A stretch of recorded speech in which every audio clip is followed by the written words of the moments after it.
أعوذ بالله من الشيطان الرجيم بسم الله الرحمن الرحيم والحمد لله والصلاة والسلام على أشرف الأنبياء والمرسلين سيدنا ونبينا وحبيبنا ومولانا محمد صلى الله تعالى عليه وسلم وعلى آله وصحبه ومن اهتدى بهداه إلى يوم الدين فإن خير الحديث كتاب الله وخير الهدي هدي محمد صلى الله تعالى عليه وسلم وشر الأمور محدثاتها وكل محدثة بدعة وكل بدعة ضلالة وكل ضلالة في النار. Amma ba'd. My dear brothers and sisters in Islam, Assalamu alaikum wa rahmatullahi ta'ala wa barakatuh. Welcome to the House of Dua.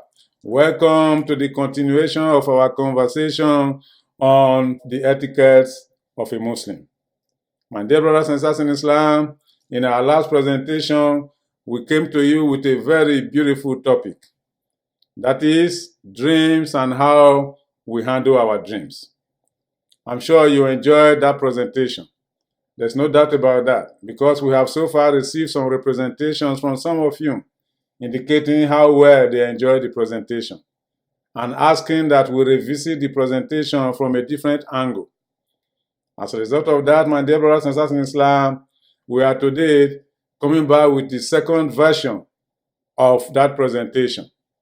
However, today we are focusing on how best we can maximize or increase our chances of having good dreams, divine dreams, dreams that represent good tidings from our Creator, Allah subhanahu wa ta'ala, and how best we can minimize or save ourselves or prevent bad dreams, frightful dreams, dreams that are scary, dreams that are meant to misguide us, dreams that amount to interference from the shaitan, or dreams that are so pleasurable and disjointed that reflect the thinkings of our inner hearts, which are in themselves of no benefit to us.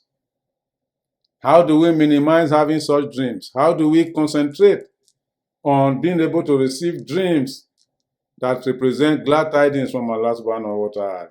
This is the concern of today's presentation, my dear brothers and sisters in Islam. In our last presentation, we mentioned that the Prophet sallallahu ta'ala alayhi wa sallam, according to the hadith narrated by Abu Hurairah radiallahu anhu, the Prophet sallallahu ta'ala alayhi wa sallam identified three sources of our dreams. Ar-ruhya swaliha bushra min Allah. The first category is dreams that come to us by way of glad tidings, bushra, from Allah subhanahu wa ta'ala, our creator, our sustainer, our provider, our curer, the one who is in control of our lives. He speaks to us from time to time. Unfortunately, many of us are not able to recognize that. Or are you in doubt of that? In Surah Ashura, Allah subhanahu wa ta'ala says, وَمَا كَانَ لِبَشَرٍ أَن يُكَلِّمَهُ اللَّهُ إِلَّا وَحْيًا أَوْ مِنْ وَرَاءِ حِجَابٍ أو يرسل رسولا فيحيي بإذنه ما يشاء إن الله علي حكيم. That's from Surah Ashura, in which Allah subhanahu wa ta'ala says, it is not proper or fitting that Allah subhanahu wa ta'ala should speak to his creatures on face-to-face basis while the creature is seeing Allah. No, he doesn't do that.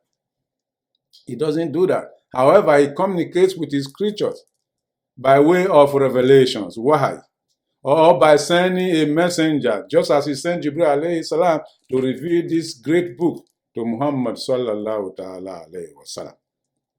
Or he could also speak to his creatures min warai hijab, behind a veil. That veil could be sleep. While we sleep, we have dreams. And in that dreams, Allah subhanahu wa ta'ala is speaking to us even though we cannot perceive it. We cannot see him, we cannot hear him, but then he manifests some signs to us. Signs, if properly interpreted when we wake up, will mean true guidance for us, or be of tremendous benefit to us and our family members or the Ummah. Yes, Allah subhanahu wa ta'ala does that. My dear brothers and sisters in Islam, True dreams, therefore, are divine dreams that come from Allah subhanahu wa ta'ala. It's important for us to aspire to have such dreams. But dreams that are scary, they come from the shaitan. Dreams that are also scary or sometimes pleasurable but disjointed come from the reflections of our heart. Things we think about while we are awake. But we suppress them in our subconscious. So whenever we sleep, therefore, such things manifest themselves by way of desires or emotions. They are meaningless. They will not help or harm us. Therefore, it's better for us to disregard them. The Prophet ﷺ says, when we see such dreams or dreams that are frightful, that emanated from the shaitan, we should ignore them. We should not bother about them at all. Instead, seek refuge in Allah subhanahu wa ta'ala and do not mention those dreams to anybody. But if you have a pleasant dream, a dream that is about halal, you find yourself carrying out what Allah subhanahu wa ta'ala has asked you to do, or you see yourself doing something that is designed to please Allah subhanahu wa ta'ala, which is good and is pleasurable, then of course, that dream is from Allah subhanahu wa ta'ala. It could be a sign from Allah. When you wake up, therefore, give praise to Allah. Thank Allah subhanahu wa ta'ala for exposing that kind of information to you. And go ahead and make effort in real life to achieve what you find yourself doing while you were asleep. And then wait for that dream to actually manifest itself. My dear brothers and sisters in Islam, good dreams, therefore, are very special. And we need to aim at them, inshallah. But Muhammad sallallahu ta'ala alayhi wa sallam mentioned as part of his advice to us that dreams that occur to believers like you and I will continue until the day of judgment. They are actually part of the prophethood. Allahu Akbar Kabir. In the hadith narrated by Abu Hurairah radiallahu anhu, the Prophet sallallahu ta'ala alayhi wa sallam says, good dreams that appear to believers are part of the prophethood. Even though prophethood has stopped physically, dreams will continue to manifest to believers while they sleep until the day of Qiyam. But these are not dreams that occur to everybody. These are dreams that occur to specialized people, those who are Salihin, those who are righteous, those whose relationship with Allah has reached such a level that Allah subhanahu wa ta'ala loves them to a level where He manifests some signs through them. Do you want to be in that category? Inna waliyallahu allazi nazala al-kitaba wa huwa yatawalla salihin. Allah is the one who has revealed this book, Allahu Akbar Kabir. And He is the one who is also the protector of those who are righteous. Do you want to attain the level of righteousness where Allah subhanahu wa ta'ala will consider you fit and proper to receive His glad tidings? This is the most difficult question we need to answer, my dear brothers and sisters in Islam. Allah subhanahu wa ta'ala will continue to manifest His signs to those who are righteous. Anas bin Malik radiallahu anhu narrated the hadith in which the Prophet stated this, that Allah subhanahu wa ta'ala will manifest His signs to those who are righteous. Do you want to be in that category? Then, of course, you need to ask yourself, what do I need to do to achieve that category, to achieve that status that will qualify me for Allah subhanahu wa ta'ala to manifest His signs to me by way of divine dreams? My dear brothers and sisters in Islam, it is important for us to try to answer that question. And the best way to answer the question is to look at the Quran. Allahu Akbar Kabir.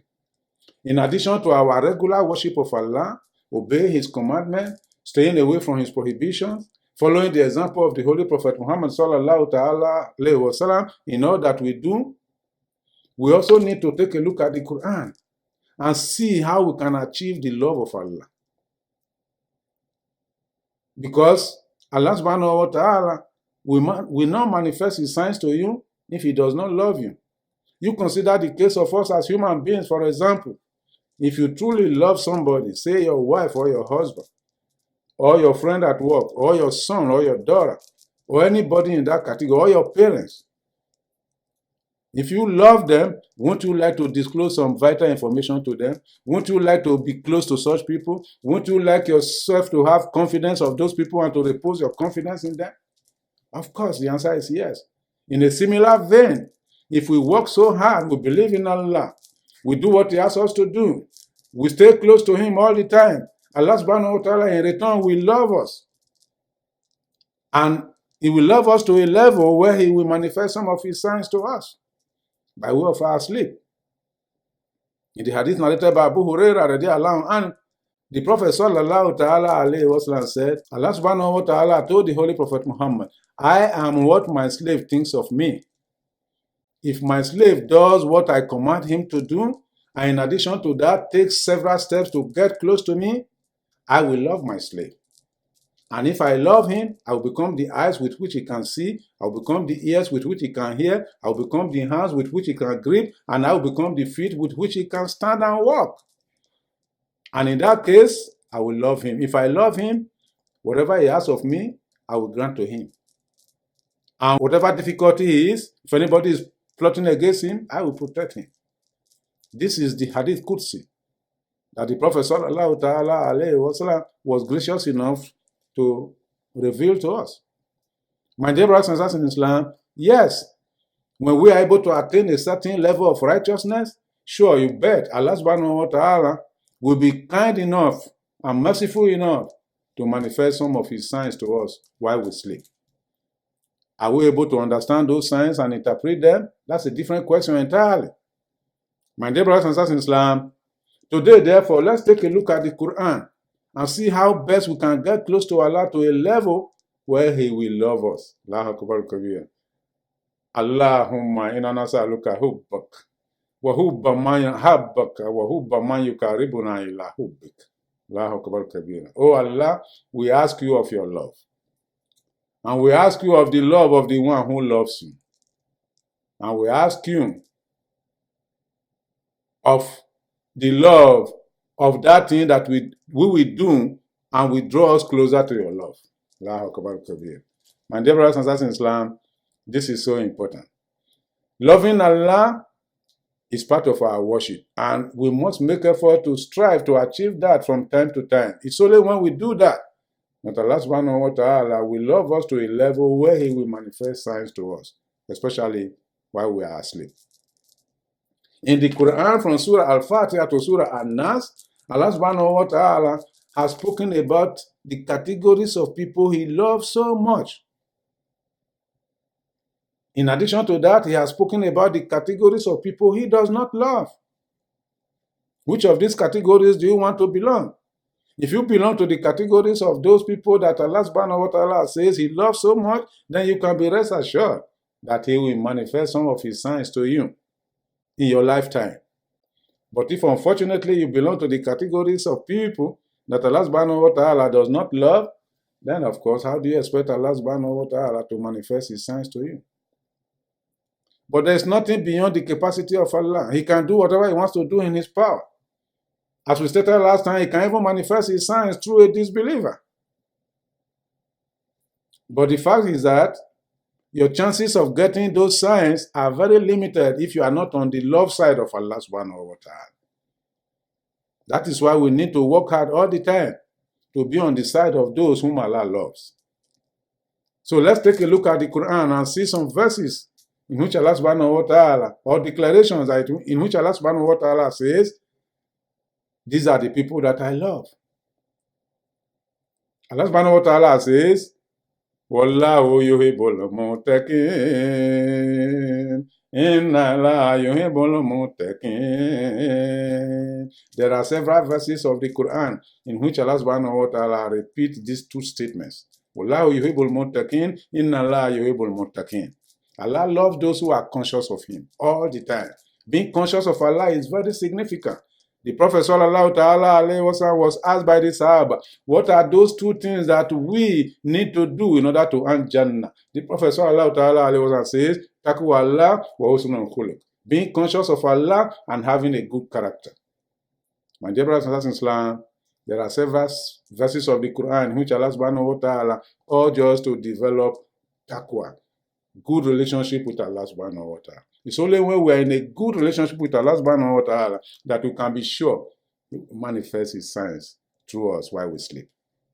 In another verse, Allah subhanahu wa ta'ala says, Wallahu yuhibbul muhsinin. Allah loves those who do good. What kind of good are we talking about? We are talking of sincerity behind your action. Allah subhanahu wa ta'ala says, those who do good for his sake, whatever you want to do it in the best manner to please Allah subhanahu wa ta'ala. Not to please a human being or please yourself, but to please Allah subhanahu wa ta'ala. This is what we call ihsan. Allah subhanahu wa ta'ala says we should worship him. Anta Buddha Allah ka'annaka tarahu. Worship Allah as if Allah is seeing you. Fa'ilem takun tarahu. For if you don't see Allah, fa'innahu yaraka min haythu la tarahu. Allah subhanahu wa ta'ala is seeing you from where you do not see him. Therefore, those who can do that, staying away from evil, even though nobody is seeing them, but that person believes Allah is seeing him, or doing something good, even though nobody is urging him to do it, but he's doing it because he wants to please Allah, knowing that Allah subhanahu wa ta'ala is seeing him, that is a Muslim. That is a do-gooder. And that is somebody Allah will love. That is the kind of person Allah will manifest his signs through in sleep. Another category of persons that Allah subhanahu wa ta'ala says he loves is Inna Allah yuhibbu tawabina wa yuhibbu mutatahirin. Inna Allah yuhibbu tawabin wa yuhibbu mutatahirin. Allah loves those who are constantly turning to him for forgiveness. Allahu Akbar Kabir. Those Anbiya of Allah, the prophets and the messengers that came were very good at this. Whenever they think they have committed some transgression or mistakes, they turn back to Allah immediately for forgiveness. We saw it in the case of Adam alayhi salam, Dawood alayhi salam, and Musa alayhi salam. All of them, they were always turning back to Allah asking for forgiveness. What about us? We need to turn to Allah for forgiveness from time to time to wash away our sins. It's only when we are free of sins that Allah subhanahu wa ta'ala will love us and make his signs available to us. Allah subhanahu wa ta'ala loves those who are pure. Purity is the essence of our worship. Allah subhanahu wa ta'ala says he loves those who are pure. This is one of the reasons why the Prophet said before we go back to sleep, we should do wudu to purify ourselves before we lie down. In the hadith narrated by Abu Huraira, the Prophet sallallahu ta'ala alayhi wa sallam stated that Allah said, Inna Allah tayyibun la yaqbalu illa tayyiba. Allah is pure. He does not accept that which is not pure. Therefore, purity is the essence of our worship. Do you want to expect glad tidings from Allah when you sleep? Then you need to be in a state of purity. You need to be pure all the time. May Allah make us pure. My dear brothers and sisters in Islam, the next one is in Surah Tawbah, Allah subhanahu wa ta'ala says, Wallahu yuhibbul mutahirin. Allah loves those who are pure. Pure in the sense that they stay away from what Allah has prohibited. Pure in the sense that they do exactly what Allah has asked them to do. Pure in the sense that while doing those things, they follow the example of the Holy Prophet Muhammad sallallahu ta'ala alayhi wa sallam. And Allah subhanahu wa ta'ala says, Inna Allah yuhibbul sabirin. Allah loves those who are patient. Allahu Akbar Kabir. Many of us are not patient when we are seeking from Allah. And being patient is one of the virtues that will make you close to Allah. Allah will be close to you. Therefore, let's develop the habit of being patient. It was patience that saved Ayub alayhi salam from his sickness. It was patience that helped Zachariah when he was looking for a child. It was patience that helped Imran alayhi salam and his wife Hannah when they were looking for children. Patience is a virtue, my dear brothers and sisters in Islam. It will draw you closer to Allah. Allah subhanahu wa ta'ala says, Inna Allah yuhibbul mutawakkilin. Allah loves those who put their trust in him. If you don't put your trust in Allah, who else are you going to put your trust in? Tagut, Babalawo, Ogboni society? Who? If you put your trust in anything other than Allah, you will be disappointed. But if you put your trust in Allah, you are close to Allah and Allah will protect you all the time and make his news available to you. My dear brothers and sisters in Islam, there are several other ones that Allah subhanahu wa ta'ala says he loves. Let us try to work hard to earn the love of Allah. On the other hand, there are categories of people that Allah subhanahu wa ta'ala says he does not love. If Allah does not love, then how is he going to make his signs available to them? One of them is, Inna Allah la yuhibbul mufsidin. Allah does not love those who are corrupt. Look at the world we live in. It's a world of corruption. Zuhar al-fasad fil barri wal bahr bima kasabat aydin nas. We are now in the world of corruption to the extent that fasad and other evil stuff have now spread on the earth and on the sea. People buy property, people earn positions and turn those positions into corrupt practices. People pinch money from public sources. People, offend others, taking their property away from them, thinking they cannot do anything. It's all corruption. Corruption has destroyed the world. Corruption has made some nations poorer. But do you want Allah to be close to you so that He will manifest His signs to you? Then stay away from corruption. Inna Allah la yuhibbul kafirun. Allah does not love those who disbelieve in Him. Does that not make sense? You disbelieve in Allah, you don't believe in Him. How is He going to make Himself available to you? Inna Allah la yuhibbul musrifin. Allah does not love those who are extravagant, who are wasteful. Many of us are guilty of this. We are guilty of this. In all that we eat or wear or what we save and so on, we are guilty of wastefulness.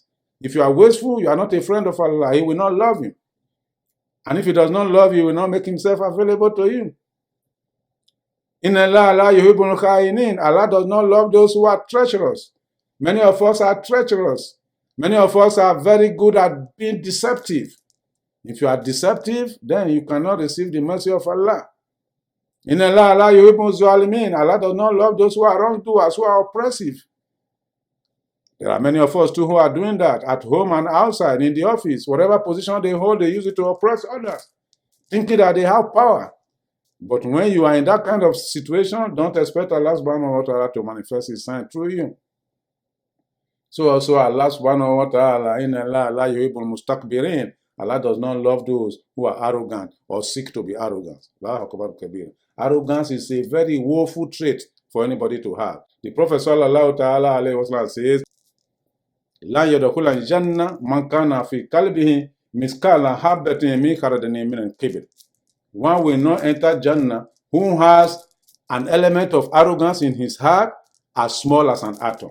That's to show you how bad arrogance is. My dear brothers and sisters in Islam, let's stay away from that. If you are arrogant, Allah will not manifest His signs to you while you sleep. So also Allah says, Inna Allah la yuhibbu man kana khawanan kafur. Allah does not like those who are treacherous and who are disobedient, constantly disobedient all the time. These are some of the categories of people that Allah subhanahu wa ta'ala says He does not love. But you can go through the Quran and you see a whole lot of others. If you want Allah subhanahu wa ta'ala to love you, therefore, then you need to work for it. It's not something you're going to pick from the ground. You got to earn it. Earning the love of Allah will make it easy for you to also receive the tidings from Allah subhanahu wa ta'ala. Good news from Allah while you sleep. My dear brothers and sisters in Islam, apart from striving to earn the love of Allah, there are other things you can do to enhance your position to receive good dreams.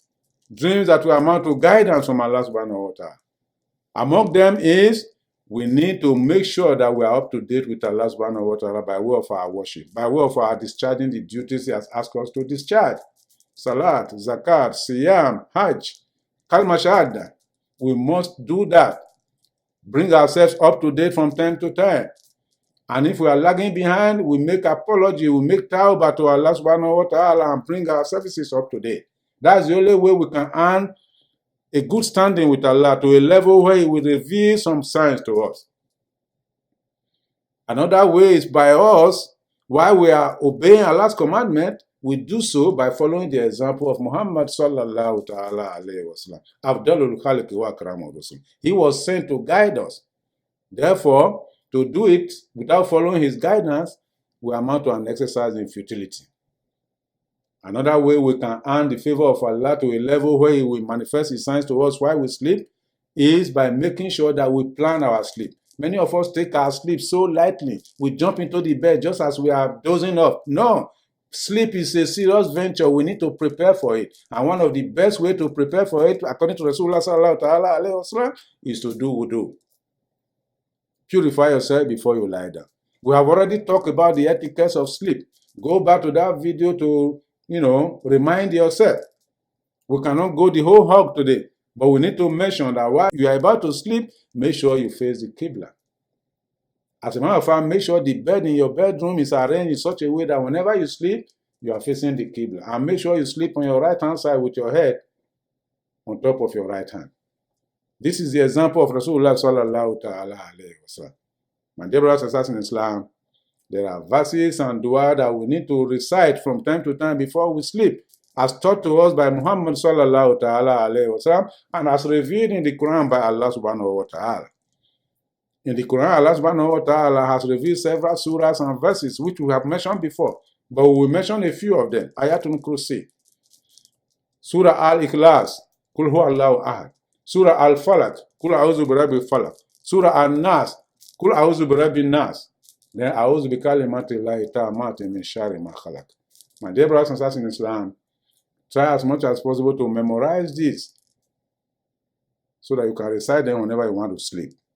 This is the best bet you have to protect yourself against the shaitan and to enhance your ability to receive good dreams, dreams that will amount to glad tidings from Allah subhanahu wa ta'ala.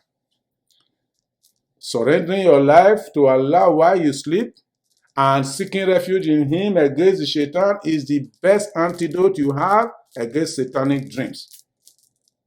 My dear brothers and sisters in Islam, let us learn to do this. How do you surrender your life to Allah? By making sure you go to bed with Bismillahir Rahmanir Rahim. If you can recite some of the dua that we mentioned, you recite them. If you cannot, at least the minimum Bismillahir Rahmanir Rahim before you lie down and sleep. And then while you are lying down and sleep, you seek refuge in Allah by saying, A'udhu billahi minash shaitanir rajim. That's the minimum. Otherwise, there are other dua that you can recite that will constitute a shield for you while you are sleeping against the shaitan and against bad dreams. My dear brothers and sisters in Islam, there is another dua that you need to recite if you can recite it, which is very good. The Prophet sallallahu ta'ala alayhi wa sallam used to recite this dua. Allahumma anta rabbi la ilaha illa anta. Khalaqta nafsi wa anta tawafaha. Laka mamatuha wa ahayaha. فإن أحييتها فاحفظها كما تحفظ عبادك الصالحين وإن أماتها فاغفر لها وارحمها وأنت أرحم الراحمين. What we are saying is, oh Allah, you are my creator, the creator of my soul. I'm about to sleep now. My soul belongs to you, and you are the one who can cause my soul to die. As I'm about to sleep now, Ya Allah, if I die in my sleep, have mercy on my soul. But if I wake up again, protect my soul as you have protected those who are righteous. What a beautiful dua. My dear brothers and sisters in Islam, let's learn to make statements like this before we sleep. Another thing that we need to do before we sleep is to read a few verses of the Quran, making good intention to also wake up at the middle of the night to do tahajjud. Prepare yourself to sleep. Plan ahead of time what you want to do. Don't take chances. This is the best way to maximize your chances of Allah subhanahu wa ta'ala manifesting signs to you while you are asleep. My dear brothers and sisters in Islam, another way is for us to do dhikr. We have already mentioned all this before, but we are just rehearsing them now for you to remember that this is a very vital thing that we need to do. It will be of benefit to us. Many of us always complain of the dreams that we have. We have been able to identify good and bad dreams and how to increase your chances of having good dreams. If you follow this procedure, the likelihood is that you will always have good dreams. My dear brothers and sisters in Islam, you know very well that whenever we go back to bed, it's not everybody that is privileged to wake up again. There are some people who may go to sleep, and that will be their final sleep on this planet. They pass away through sleep. For such people, we ask Allah subhanahu wa ta'ala to have mercy on their souls.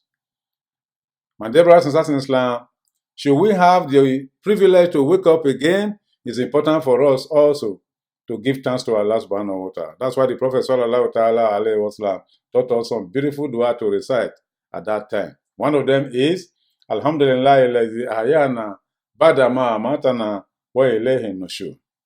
The other one is, Alhamdulillah allazi ata'amana wa sakana wa kafana wa awana fakam mimma la kafalahu wa la mu'awi. These are very beautiful dua to recite. The first one says, all praise is due to Allah who has given us life after He has put us to death, and unto Allah is our final return. The other one says, all praise is due to Allah who has granted us sustenance of food and drink, and who has provided us protection and also has granted us shelter. Beautiful, beautiful dua to conclude your sleep. We ask Allah subhanahu wa ta'ala to bless our sleep all the time. We ask Allah subhanahu wa ta'ala to manifest good dreams to us while we sleep. We ask Allah subhanahu wa ta'ala to protect us while we are awake against the shaitan and protect us while we are asleep against the shaitan. We seek refuge in Allah against the shaitan all the time. We ask Allah subhanahu wa ta'ala to guide our life in this world and make our return to Him much better. ربنا تقبل منا إنك أنت السميع العليم وتب علينا يا مولانا إنك أنت الغفور الكريم. ربنا آتنا في الدنيا حسنة وفي الآخرة حسنة وقنا عذاب النار. لا حول ولا قوة إلا بالله العلي العظيم. سبحان ربك رب العزة عما يصفون وسلام على المرسلين والحمد لله رب العالمين.